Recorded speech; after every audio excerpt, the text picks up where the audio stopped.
ચોટીલા નજીક અકસ્માતમાં 3 લોકોના મોત થયા છે। એમ્બ્યુલન્સ અને ટ્રક વચ્ચે અકસ્માત સર્જાયો। એમ્બ્યુલન્સ ચાલક દર્દીના 2 સંબંધીના ઘટનામાં મોત થઈ ગયા છે।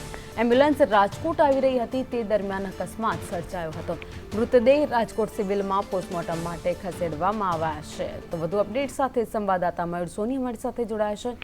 મયુર, ચોટીલા નજીક અકસ્માત સર્જાયો જેમાં 3ના મોત। બિલકુલ ભાવિની ધૂળેટી પછીનો દિવસ છે તે ગોજારો નીવડ્યો છે।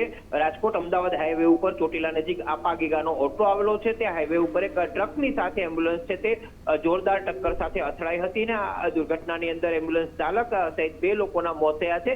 એમ્બ્યુલન્સ એક દર્દીને લઈને રાજકોટ આવી રહી હતી ત્યારે આ અકસ્માત સર્જાયો છે। હાલ જે દર્દીઓ અને તેમના મૃતક સગાઓ છે તેમને અહીંયા રાજકોટ સિવિલ હોસ્પિટલ ખાતે પીએમ માટે લાવવામાં આવ્યા છે। મહત્વની વાત એ છે કે ચોટીલા હાઈવે વારંવાર આ પ્રકારે ગોજારો બનતો હોય છે।